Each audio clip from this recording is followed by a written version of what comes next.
You know exactly what you want to do before the shooting about this fable. I mean, you put your camera, like you said, like Ozu, the Japanese director. I mean, it's a very static camera.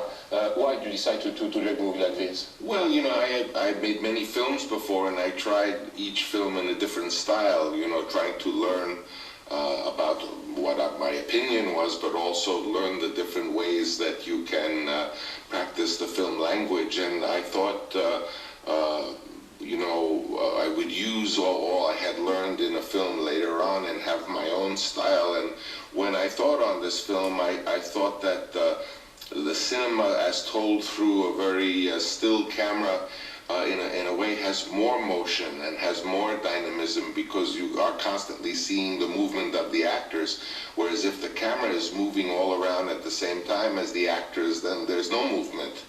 You decide to develop a movie in Romania.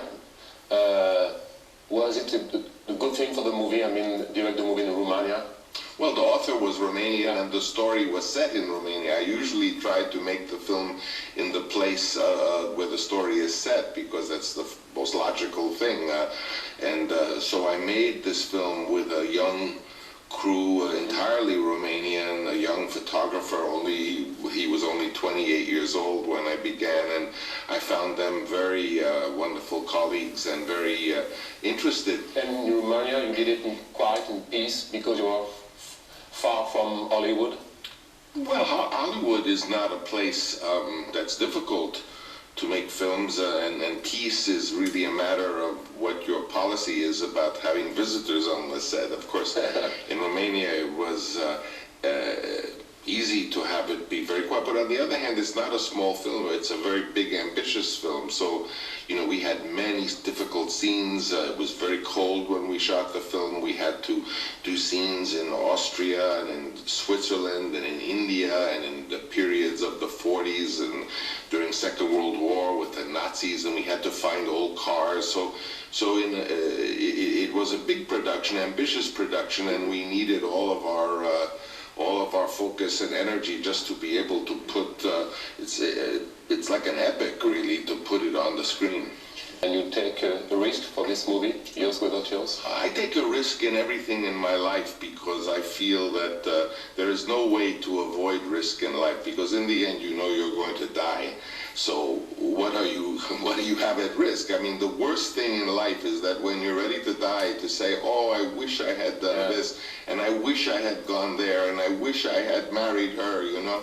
You have to do the things that you feel passionate about, or then you lose. Like I said, a very, very interesting and complex movie with a double language, eternal life. One thing about the language, you think that the most beautiful language is the cinematographic language? Well, the cinematographic language is a beautiful, beautiful thing, and was originated really during the silent era of motion pictures, when directors were free to experiment. And, you know, I mean, think how odd the thought of having a close-up was. I mean, in life we don't have anything like that, but think how brilliant they were to think that the audience could understand, if you were looking at a scene sort of like in theater, that you could just jump right to the close-up of the face, and that people would understand as a language what that means. So they were very courageous in what they tried, and I'm sure there are more things that we could learn now in this period and in the future, if we are free to make films not just for the purpose of economics and to make broad entertainment, but to also try to learn how to improve and to sophisticate the cinematographic language. All the medical schools in the world would like to study you. As a sort of guinea pig. Professor, we are doing all we can to prevent that. But clearly there are two kinds of film businesses. There's the big film business with famous movie stars that cost hundreds of millions of dollars and try to appeal to the broadest possible audience. And that means usually that you're making films that are really already have been made. You know, when you go to one of those movies, after 10 minutes, you say, well, didn't we see this film? Oh, it was the Scottish warriors, or now it's the Roman warriors. But it's the same story. They raped his wife and he has revenge. So I'm interested in stories that kind of are new, that I haven't seen before, and that, most important, can illuminate contemporary life, films that can stimulate people to think about their own lives, whether it has to do with love and their marriage or their relationship or their work or for them the meaning of life. I think films can be a great help to people in having them understand themselves. The easiest way to make money in business is to eliminate risk. But when you eliminate risk, you also you eliminate really great possibilities of success. Once a big businessman said to me, he says, well, how do you make a film like The Godfather that is so successful?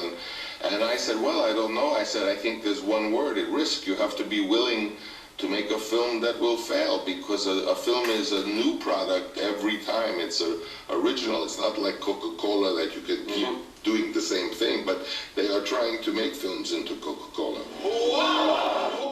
Okay. Thank you very, very much. Thank you.